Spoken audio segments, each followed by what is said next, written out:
So the running back is like a mismatch, like a tight end, right? A tight end.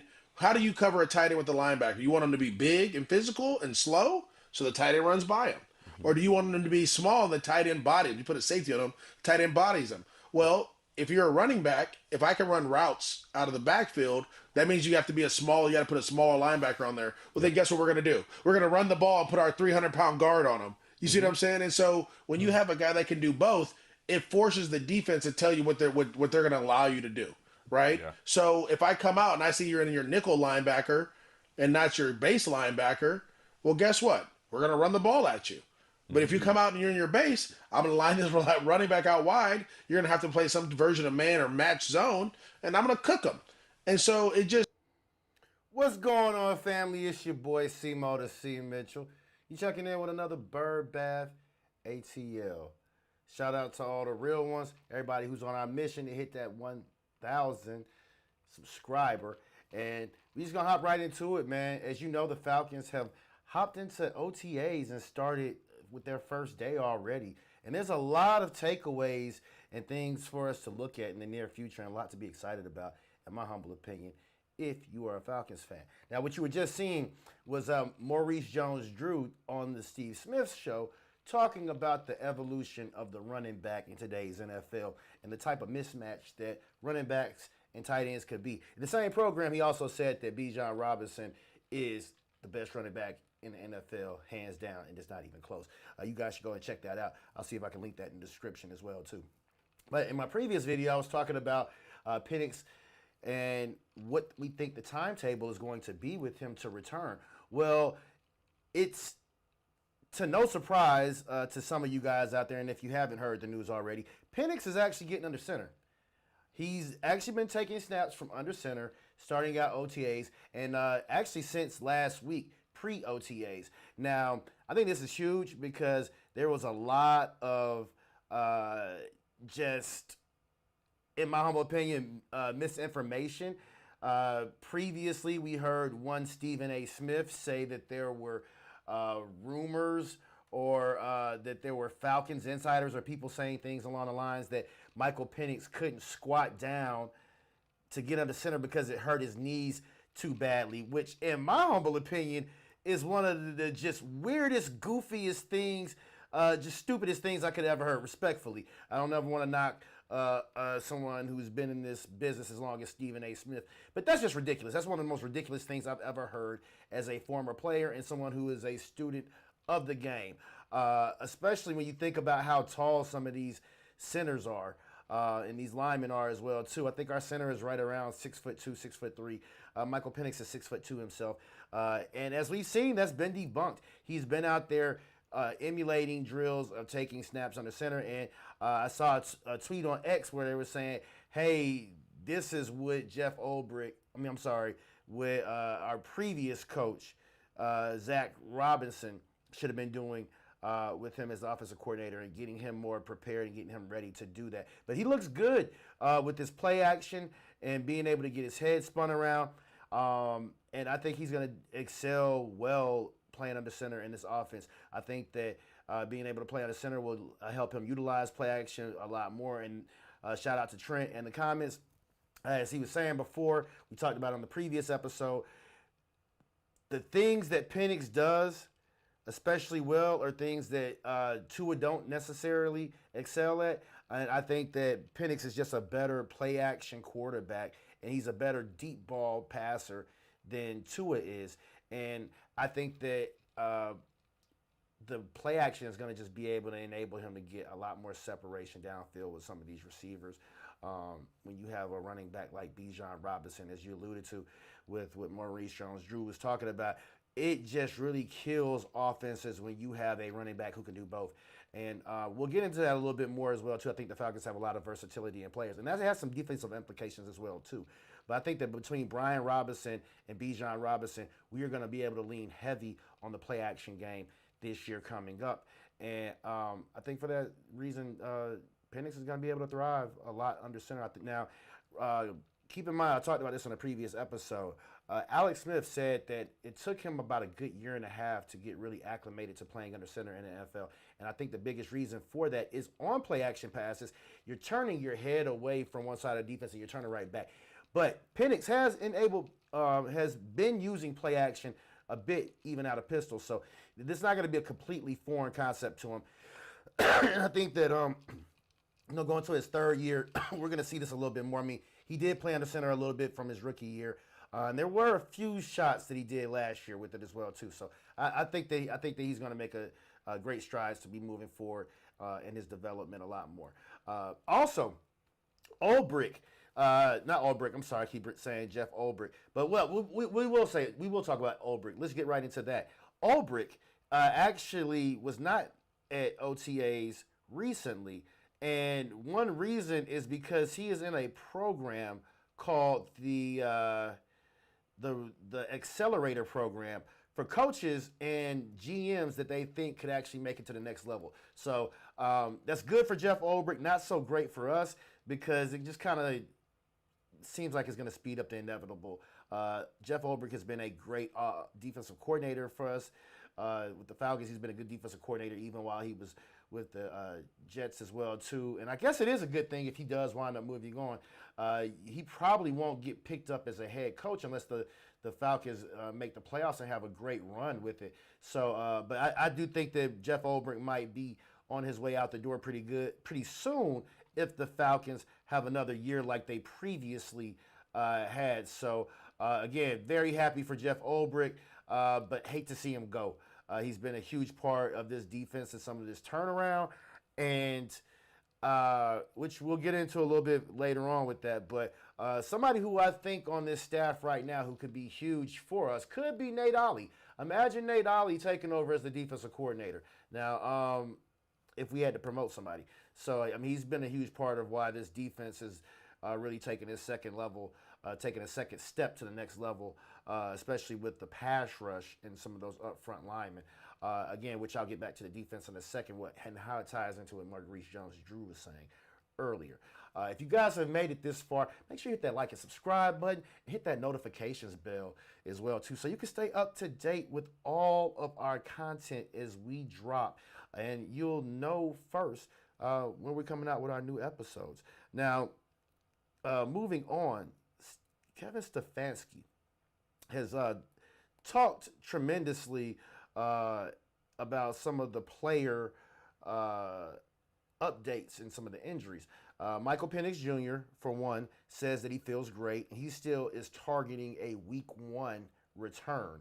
Stefanski says that he is going to be splitting snaps between Penix and Tua this offseason, going into the preseason and starting off the regular season. Now, I'm assuming that that's not going to be a thing that's going to go into the regular season naturally, but I believe that the quarterback competition is definitely alive and open right now, and I think that's a good thing for Penix. I think that it's good to get a little fire under his ass a little bit.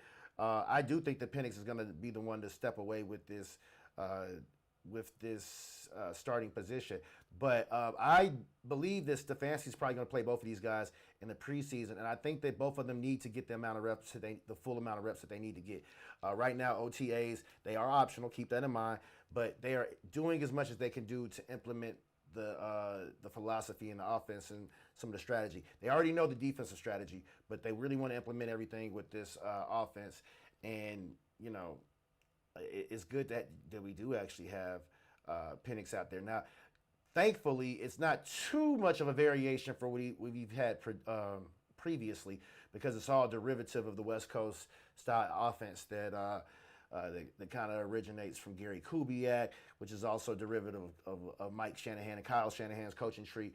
Stefanski's kind of coached with both of those guys as well too. So I think we're going to see a lot of similar things. They run a lot of the same plays out of different formations, but I do believe that we're going to see a lot of plays that set up the similar type of plays with a lot of the different versatile players that we have, specifically Zac Branch. I think he can do a lot of things that Bijan Robinson can do. And another kid who we will do some film study on a little later on, and that is Cash Jones, a guy that they moved to wide receiver from running back. He's an undrafted free agent out of UGA. Any of you Bulldogs fans out there, you know who he is. He's a guy that played primarily in the as a running back that was a pass catching running back. And we'll do a little bit of film study on him in a little bit, but he's got really great hands and just a natural athlete, a natural receiver. I think that he could be a third down guy for us, but also could be tremendous as a wide receiver for us as well too. So we'll see where he's at. I think that just increases the competition in that wide receiver room specifically. But before we go into that, Ulbrich also said that gave us some updates on a few injured players who we definitely want to see get back on the field ASAP. Specifically, Billy Bowman. He said that Billy Bowman is coming along nice. Also said that Bralen Trice is out there practicing as well too, and he's looking good. And they're looking to get a little bit of something out of Troy Andersen as well too. All three of those guys are kind of going off on their own, off to the side, doing their own individual rehab workouts, and they're kind of coming along good. Specifically, he did say that Bralen Trice and Billy Bowman looked good. I think that Bowman is probably going to be the first back from injury if I had to be a betting man. Bowman had the Achilles heel injury and was looking great. He had one of the best man coverage grades before he got injured last year. And I think he was on his way to probably being our most impactful rookie last year. At the time, he definitely was. So I think it's going to be huge for us moving forward. So we'll see what happens with that, though. Now, tying back to how I was telling you earlier that, and before I get into this, I just want to say what up to the people in the comments. What up, Kai Cassie? Appreciate the love out there.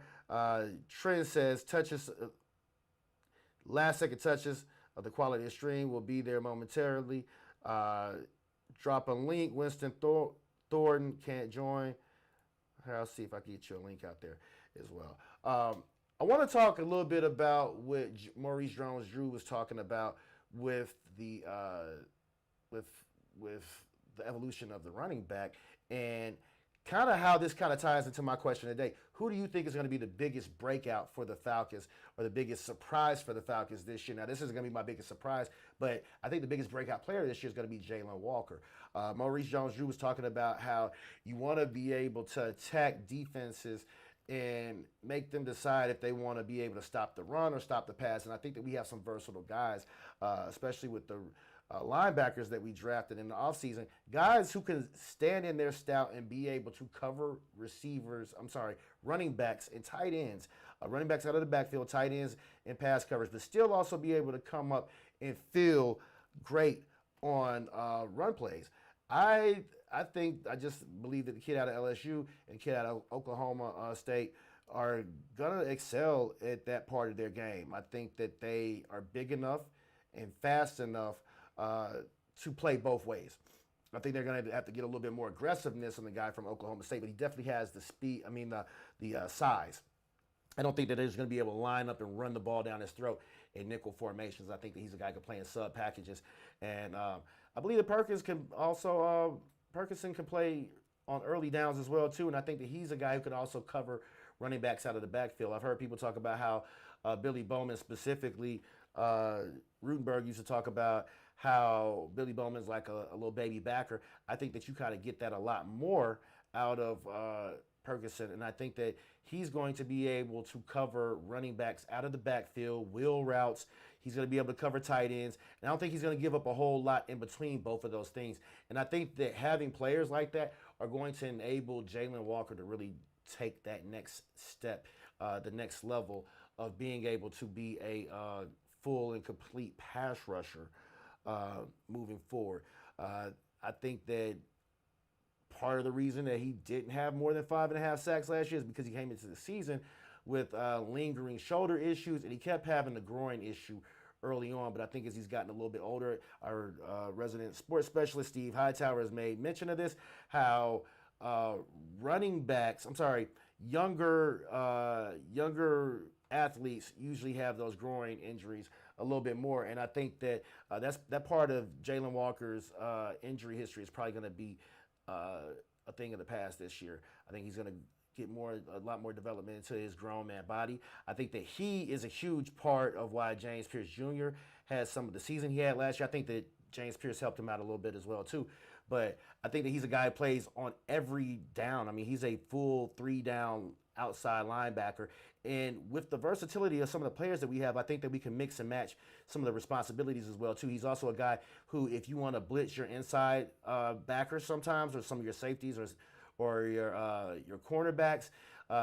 Keep in mind we got Avion Terrell, a guy out there who excels off the cornerback blitz. I think that having those type of players out there with Jalen Walker allows you to be able to get him into short areas of pass coverage without being a total liability. He has a lot of versatility to do those type of things. Now, it's not something I want to do regularly, but I think that he gives you that capability to be able to do that. Also, keep in mind, Brandon Dorless, he's a guy that was second on our team in sacks last year, 8.5. I think that Jalen Walker could easily be our number one or number two leading sack getter this year. And we'll see where we are with the James Pierce Jr. situation. I'm sure he's probably going to be in line for some type of suspension. But if he plays all season, I wouldn't be surprised if he led it again. But I could still see Jalen Walker leading this team in sacks this year, along with Brandon Dorless. So, but again, for that versatility that we have in these linebackers, these are guys who can do both things in much the same way that some of these running backs are dynamic enough to do both things. And I think that they are a little bit more of that gap bridger to be able to play a little bit more positionless football in today's NFL. That's just the thing you're going to have to do. If you want to be able to succeed in this league, you got to be able to stop the run out of nickel and dime formations and out of your sub package sets. And I think that we have enough versatility with some of our guys that we can mix and match some of our sets and some of the personnel out there to give you the same looks with various different types of personnel, and kind of take on different scenarios and sets that you would traditionally think that teams would be able to do. Again, I think that the guy out of Oklahoma State or out of Oklahoma could actually be like Devondre Campbell 2.0. And again, I think Perkinson is kind of like Deion Jones 2.0 as well too. So I think that those guys will play this year, in my humble opinion. Moving on though. I want to talk a little bit more about Cash Jones. Again, he's an undrafted free agent, a guy who I'm not expecting to necessarily, play a whole lot this year, but there's a good chance that he could.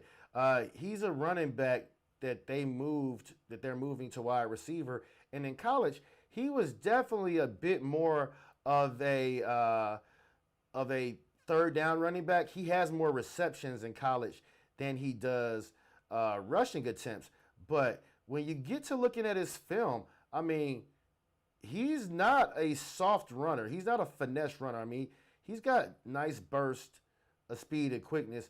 I mean, you see he's got some good speed and can kind of, take something to the house if you need him to.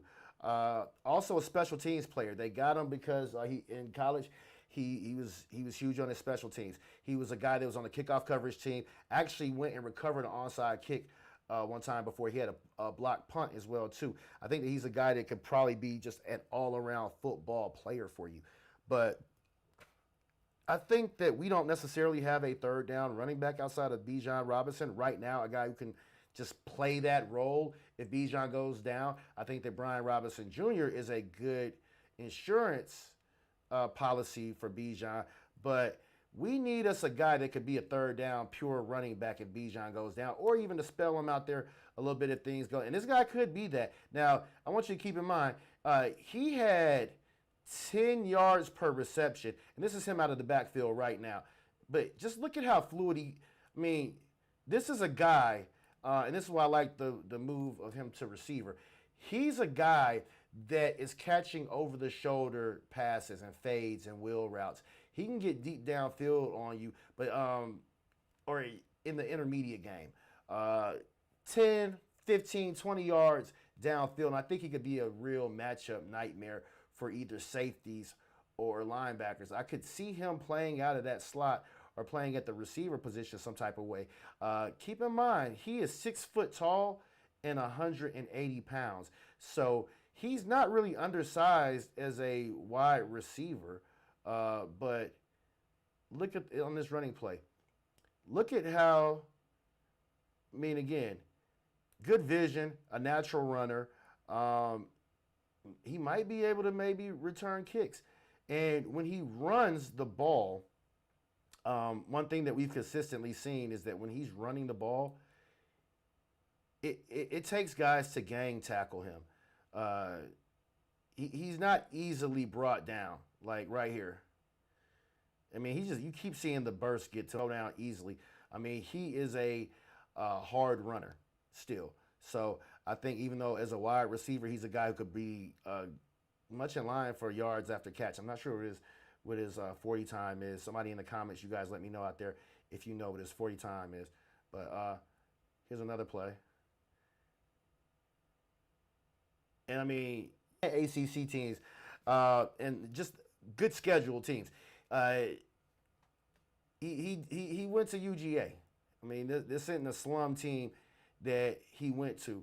But again, watching him out of the backfield as a running back when he does get the ball. Here is another one of the passing plays out of the backfield. But look at how he gets down.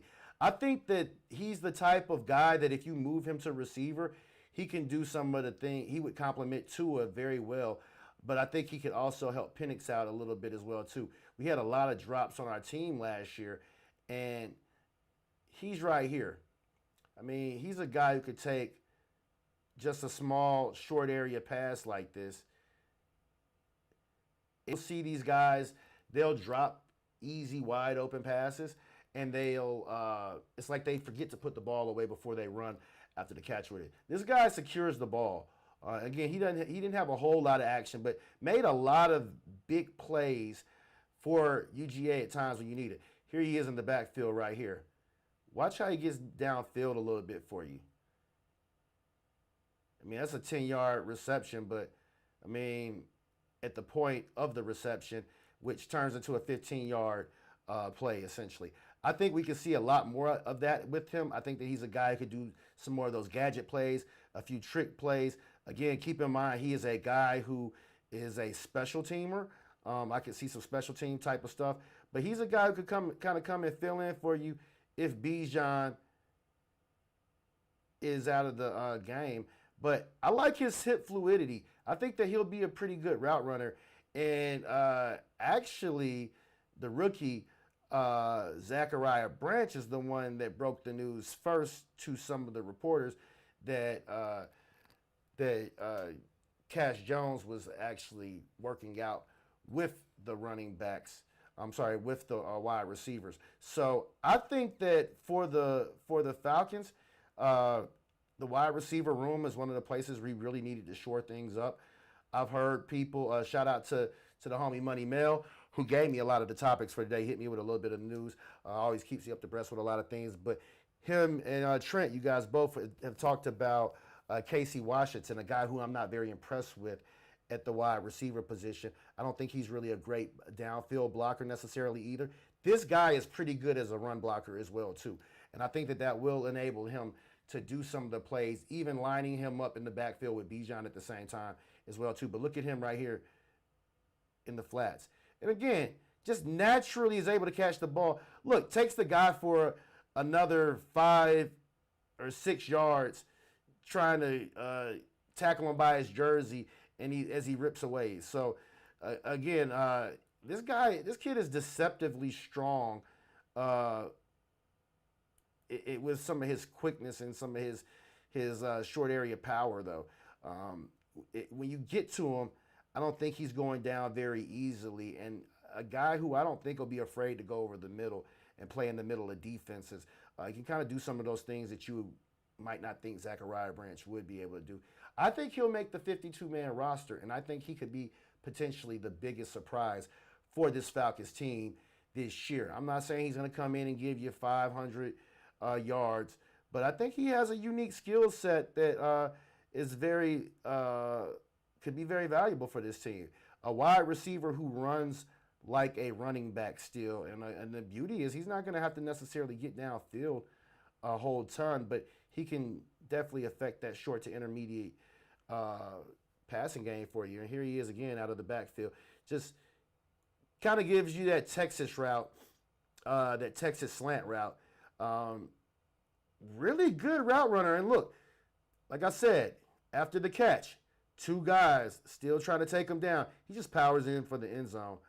I think that he's a natural playmaker, and he's a guy who could do some things for us. And I am excited to see what this team is going to look like moving him, a player like him around. I hope that he does make the 53-man roster. I'm not thinking we're going to get the type of hype that we got for Kobe Bryant, but I think that he will live up to what you would want an undrafted free agent. What they were hoping that Kobe Bryant was going to be at the cornerback position. I think this guy could be that at our wide receiver position. Again, a guy who could make a handful of plays every week for you potentially. Be able to kind of sub in for some guys. I mean, he could easily seat a guy like Lamadea Zaccheaus. And let me see if I can actually find what the 40 time for Cash Jones is, because we're near the end of our episode. And we will hop in the comments here in a second, but let me see if I can find his 40 time. They say that he is a 4.33, 4.38 40 guy. That's what they said he ran at his pro day. He looks like he has that type of speed too. So that's one thing I like about this Falcons team. They have definitely gone out here to get us some speedsters. They got us some guys who could definitely play in space, and but guys who can get downfield a little bit, and some bona fide legit matchup problems for teams. And I think that this Falcons team could be deadly scary. I think that Kevin Stefanski will find ways to be able to utilize these guys. I don't think he's quite like the tight end that they had up in Cleveland when he was there, but I think that he's a guy that they will be able to line up all over the field. He's, like I said, definitely a jack of all trades type of guy. Trenton says, I like him as a third down running back. I like that as well, too. I agree with you. I like him as a third down running back. Again, I think he's just a guy. We're seeing this with a lot of players right now. I was talking to somebody about why the Cardinals drafted Jeremiah Love at number 3. Teams are looking to get they're looking to get offensive weapons. In today's league, your running backs have to be able to catch the ball. Again, I urge you to check out that episode with Maurice Jones-Drew and Steve Smith. A lot of wisdom in that. But Maurice Jones-Drew was saying how these guys that are just first and second down running backs, they're not getting drafted anymore. You got to be able to catch the ball out of the backfield if you're going to make it in this league as a running back. And as a wide receiver, it only helps you out a lot more if you can do end arounds and you're able to run the ball. They're able to kind of run you from that slot position and kind of give you jet sweeps and things like that. And I think this kid might be able to potentially be able to do those type of jet sweep things. Again, that brings an element that you would hope that you would have with Bijan Robinson. I think that Zac Branch does a lot of that short area stuff with the ball in his hands if you get him to pass out of there. But I think that this kid might be able to actually do that and threaten it from a running back position and maybe kind of take some of those jet sweeps and end arounds potentially as well too. Trent says 4.25 potential NASCAR package. Agreed. We definitely did that a lot last year. 2.45. 2.45 NASCAR package. Basically, 2 down linemen and 2 of your 4 linebackers are basically edge rushers. We did that a lot. Sometimes we actually had it where it's really more like a 1-5-5, where we only had 1 down lineman and all the rest of them were linebackers, stand-up linebackers and edge rushers. And I really like that about our defense right now. Again, with Perkinson, I think he's going to be a guy who could definitely be an X factor if he's able to take the pounding of being a true 3-down linebacker and being able to stop the run. I think that he will enable that defense a lot more, as well as again our other linebacker that we drafted in the 4th round. If both of those guys can get out there and be able to do that, it enables us to play with those packages a lot more. And Jeff Ulbrich likes those type of guys. So it will be a 2-4-5, but it's still that 4-2 look. The classic nickel 4-2 look where you have 4 guys downfield and being able to rush with just 4 pass rushers. That's what Ulbrich has said that he really wants to do moving forward. So, again, I think that Jalen Walker is going to take that next level step for us this year, though. moving forward. And I can't wait. I'm excited to see what this team is going to do moving forward. I think that we're going to look really good coming up. It's just ultimately, what is Penix going to be for us? Can Penix give us what we need in stability at the quarterback position? I'm hoping that it's him instead of Tua. If it's neither one of those guys, then we're going to be gearing up for a quarterback next year, and that's going to be unfortunate. But it is a good quarterback class coming out. But I do think that we are potentially a playoff team with this roster right here, right now. I think that Stefanski is going to keep it simple, stupid, KISS. He is going to make it simplified for these quarterbacks in this offense. I am not leaning on Tua. In my mind, I think that Tua is too injury prone. I think that as far as the concussions, I think that Penix is going to use his legs a lot more this year, and I think he's going to be a lot better at quarterback. He's going to take that next level extension in his game moving forward. That's our show for today. Stay tuned. Hit that like and subscribe, like I said, and hit that notifications bell. Don't forget, I drink, I know football, and then I know football because I drink. I don't know which one comes first, but it's an absolute scientific fact.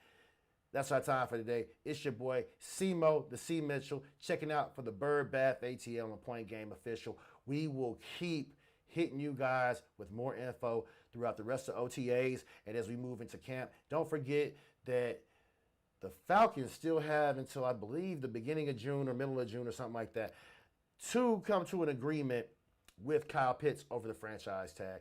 And I believe that we are going to get a long-term deal so he doesn't have to play out this season on that franchise deal.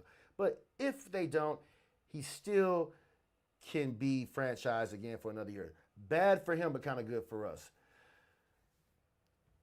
Deuces.